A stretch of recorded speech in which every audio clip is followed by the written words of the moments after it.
Hello friends, आप लोग का हमारे चैनल पे स्वागत है। परसेंटेज का ये 4th क्लास है। इसमें हम प्राइस एंड कंजम्पशन से रिलेटेड, मूल्य और खपत से रिलेटेड प्रश्न को सोल्व करेंगे और उसके बेसिक को भी समझेंगे। उससे रिलेटेड किस टाइप का प्रश्न आता है वो भी देखेंगे।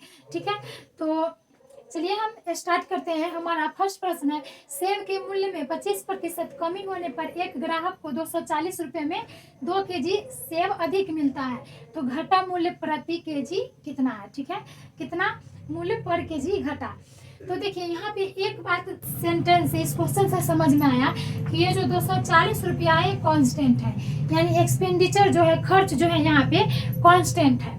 मतलब 240 रुपया में वो पहले भी खरीद रहा था, 240 रुपया में वो अभी भी खरीद रहा है, लेकिन अभी उसको पहले की अपेक्षा 2 केजी अधिक सेब मिल रहा है। ठीक है, तो यहाँ पे खर्चा क्या हो गया, एक्सपेंडिचर यहाँ पे कांस्टेंट हो गया।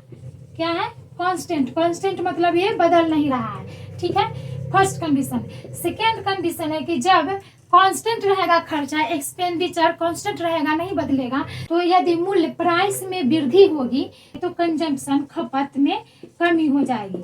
ठीक है, इसका मतलब है यदि एक्सपेंडिचर कांस्टेंट है तो प्राइस डायरेक्टली प्रोपोर्शनल होगा कंजम्पशन के, यानी मूल्य खपत के डायरेक्टली प्रोपोर्शनल होगा। ये पी प्राइस मूल्य है, डायरेक्टली प्रोपोर्शनल हो जाएगा खपत के, कंजम्पशन के। ठीक है, इसका मतलब ये मूल्य डायरेक्टली प्रोपोर्शनल है खपत के, प्राइस डायरेक्टली प्रोपोर्शनल है कंजम्पशन के। इसका मतलब है कि मूल्य बढ़ेगा तो खपत कमेगी, यदि मूल्य घटेगी तो खपत अपने आप बढ़ जाएगी। मतलब देखिए, किसी वस्तु का दाम यदि बढ़ रहा है तो उसका खपत कम जाएगा, यानी कोई वस्तु का दाम यदि महंगा हो रहा है तो वस्तु का बिक्री दर जो है वो कम जाएगा, और यदि उसका दाम घट रहा है तो वो बिक्री दर बढ़ जाएगा। वही यहाँ पे कहने का मीनिंग है। प्राइस बढ़ रहा है तो कंजम्पशन घटेगा, और प्राइस जैसे ही घटेगा कंजम्पशन बढ़ जाएगी।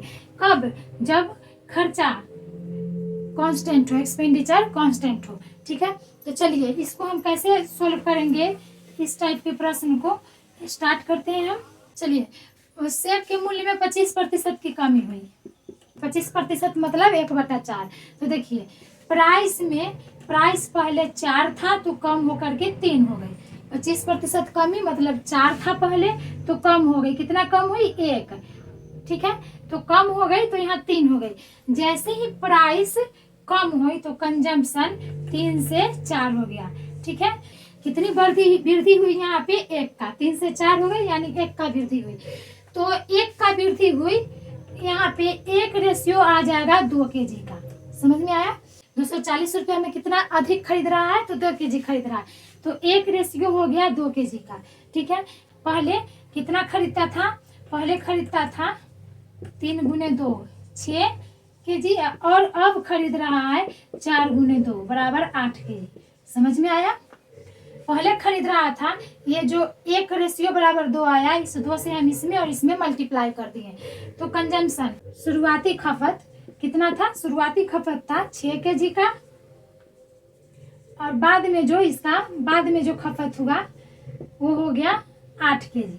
ठीक है, यहाँ निकालने के लिए क्या बोला है कि घटा मूल्य प्रति केजी कितना है। ठीक है, दाम कितना है, 240 रुपया ही है। ठीक है, तो पहले ये आदमी 240 में ही कितना खरीदता था, 6 केजी खरीदता था। 6 चौक 24, 40 रुपया पर केजी हो गया।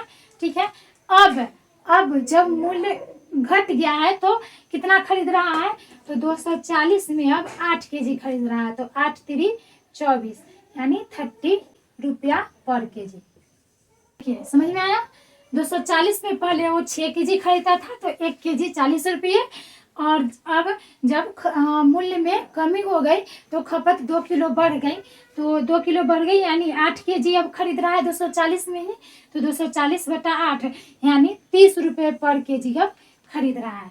ठीक है, तो यहाँ पूछ रहा है कि घटा मूल्य पर केजी कितना है, तो घटा मूल्य पर केजी 30 रुपया पर केजी होगा। हमारा आंसर हो जाएगा घटा मूल्य केजी कितना है, तो 30 रुपया पर केजी, यही आंसर है। ठीक है, चलिए इसी से रिलेटेड सेकेंड प्रश्न को देखते हैं।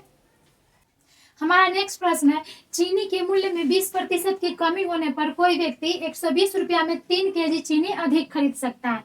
ठीक है, तो चीनी का प्रारंभिक मूल्य क्या है? हम बताएं यहाँ पर भी खर्चा कांस्टेंट है। जब खर्च एक्सपेंडिचर कांस्टेंट हो तो प्राइस डायरेक्टली प्रोपोर्शनल होता है कंजम्पशन के। इसका मतलब है कि प्राइस बढ़ेगा तो कंजम्पशन घटेगी, यदि प्राइस घटेगी तो कंजम्पशन बढ़ेगी। ठीक है, तो यहाँ पे 20% की कमी हो रही है। 20% मतलब हुआ 1/5, 20/100। तो यहाँ प्राइस और कंजम्पशन निकालते हैं। प्राइस पहले 5 था जो 4 हो गया।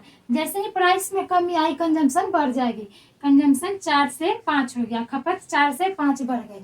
ठीक है, तो यहाँ पे देखिए कितना बढ़ा, 1। तो यहाँ 1 रेशियो बराबर हो जाएगा 3 केजी का।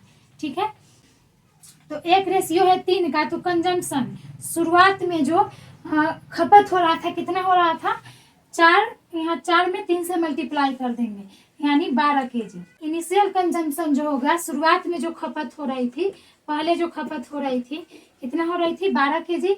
अब कितनी हो रही है, तो 5 गुने 3 केजी यानी 15 केजी। प्रारंभिक खपत ये है और 120 रुपया में खरीदा 12 केजी। तो 120 रुपया में कितना खरीद रहा है, 12 केजी। तो 120 में हम 12 से भाग दे देंगे। ठीक है, 12 दाई 120, 10 रुपया पर केजी। यहाँ पे प्रारंभिक मूल्य ही पूछा है, तो हमारा आंसर निकल के आ गया 10 रुपया पर केजी।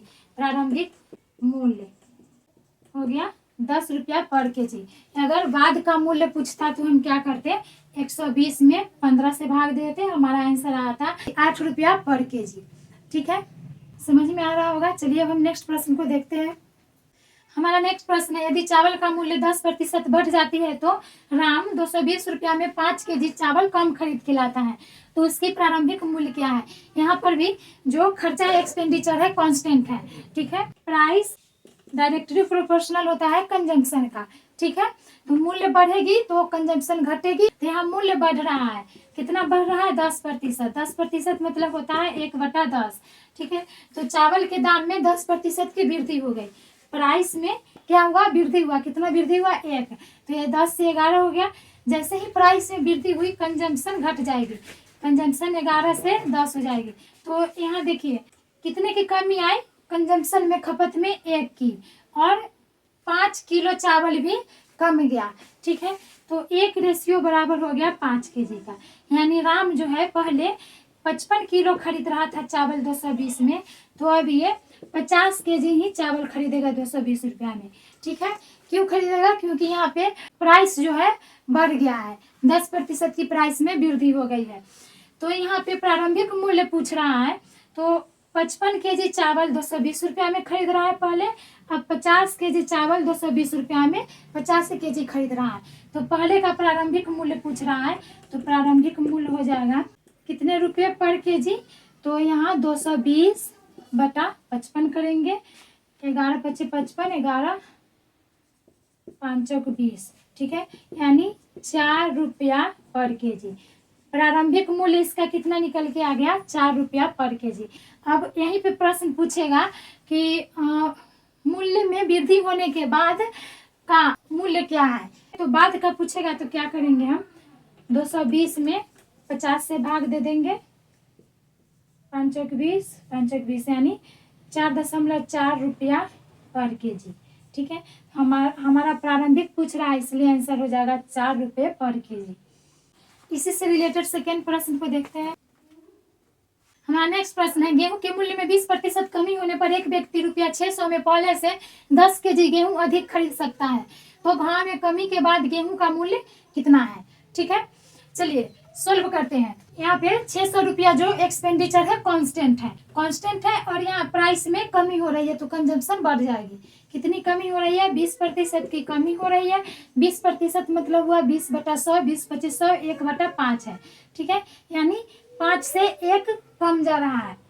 प्राइस 5 था जो 1 कम गया यानी 4 हो गया। ऐसे ही प्राइस कमी कंजम्पशन बढ़ गया, कितना 4 से 5 बढ़ गया। 1 रेशियो बराबर है 10 केजी का। ठीक है, पूछ रहा है कि भाव में कमी के बाद गेहूं का कितना भाव है, यानी 1 रेशियो है 10 केजी का, तो इनिशियल कंजम्पशन जो है पहले का खपत कितना है 40 kg। ठीक है, 1 रेशियो बराबर 10 kg है, तो पहले का खपत कितना हो गया 40 kg। ठीक है, 10 से 4 में मल्टीप्लाई करेंगे। बाद की खपत कितनी है, तो 5 × 10 kg यानी 50 kg। ठीक है, पहले 40 किलो खरीद रहा था 600 रुपया में, अब 600 रुपया में 50 kg खरीद रहा है। ठीक है, 600 रुपया में कितना अब खरीद रहा है, 600 रुपया में 50 kg खरीद रहा है, 12 × 25 = 60। ठीक है, तो अब इसका जो है 12 रुपये पर kg। प्राइस में कमी आई, उसके बाद का भाव कितना हो गया 12 रुपये पर kg। यही हमारा आंसर है। ठीक है, बाद का भाव, पहले का भाव पूछता तो हम 600 में 40 से भाग दे देते, 15 × 4 = 60, 15 रुपया पर kg हो जाता। ठीक है, उम्मीद है समझ में आया होगा। अगर समझ में आ रहा है तो प्लीज़ चैनल को लाइक, शेयर और सब्सक्राइब कीजिए और बेल आइकन को भी प्रेस कर लीजिए, जिससे हम वीडियो डालें तो सबसे पहले आपके पास पहुंचे। तो वीडियो देखने के लिए थैंक यू, और अगर अच्छा लग रहा है वीडियो तो लाइक और कमेंट भी कीजिए। ठीक है, अब हम next day population based question को सोल्व करेंगे। ठीक है।